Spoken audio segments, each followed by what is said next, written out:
ਸਿੱਖਾਂ ਤੇ ਕਿਸਾਨਾਂ ਖਿਲਾਫ ਨਫ਼ਰਤ ਫੈਲਾ ਕੇ ਕੰਗਨਾ ਰਣੌਤ ਵੱਡੀ ਮੁਸੀਬਤ ਵਿੱਚ ਘਿਰਦੀ ਨਜ਼ਰ ਆ ਰਹੀ ਹੈ। ਦਿੱਲੀ ਸਿੱਖ ਗੁਰਦੁਆਰਾ ਮੈਨੇਜਮੈਂਟ ਕਮੇਟੀ ਦੇ ਪ੍ਰਧਾਨ ਮਨਜਿੰਦਰ ਸਿੰਘ ਸਿਰਸਾ ਨੇ ਆਪਣੇ ਸਾਥੀਆਂ ਸਮੇਤ ਮੁੰਬਈ ਪਹੁੰਚ ਕੇ ਕੰਗਨਾ ਰਣੌਤ ਖਿਲਾਫ FIR ਦਰਜ ਕਰਵਾਈ ਹੈ।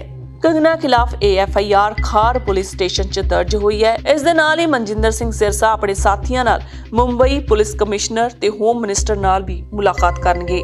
ਮਨਜਿੰਦਰ ਸਿੰਘ ਸਿਰਸਾ ਨੇ ਇਸ ਸੰਬੰਧੀ ਕੁਝ ਟਵੀਟਸ ਕੀਤੇ ਨੇ, ਜਿਸ ਵਿੱਚ ਉਹਨਾਂ ਲਿਖਿਆ ਕਿ ਉਹ ਕੰਗਨਾ ਖਿਲਾਫ ਕਾਨੂੰਨੀ ਕਾਰਵਾਈ ਦੀ ਮੰਗ ਕਰਦੇ ਨੇ ਕਿਉਂਕਿ ਉਸਨੇ ਕਿਸਾਨਾਂ ਤੇ ਸਿੱਖਾਂ ਪ੍ਰਤੀ ਨਫ਼ਰਤ ਫੈਲਾਈ ਹੈ। ਕੰਗਨਾ ਨੂੰ ਨਫ਼ਰਤ ਫੈਲਾਉਣ ਦੇ ਚੱਲਦਿਆਂ ਗ੍ਰਿਫਤਾਰ ਕਰਨਾ ਚਾਹੀਦਾ ਹੈ। ਦੱਸ ਦਈਏ ਕਿ ਕੁਝ ਦਿਨ ਪਹਿਲਾਂ ਕੰਗਨਾ ਵੱਲੋਂ ਸਿੱਖਾਂ ਨੂੰ ਲੈ ਕੇ ਕੀਤੀ ਗਈ ਨਫ਼ਰਤ ਭਰੀ ਪੋਸਟ ਦੇ ਚੱਲਦਿਆਂ ਮਨਜਿੰਦਰ ਸਿੰਘ ਸਿਰਸਾ ਨੇ ਉਸ ਤੇ ਹਮਲਾ ਬੋਲ ਰੱਖਿਆ ਹੈ। ਸਿਰਸਾ ਦਾ ਕਹਿਣਾ ਹੈ ਕਿ ਕਿਸੇ ਨੂੰ ਵੀ ਨਫ਼ਰਤ ਫੈਲਾਉਣ ਦਾ ਹੱਕ ਨਹੀਂ ਹੈ।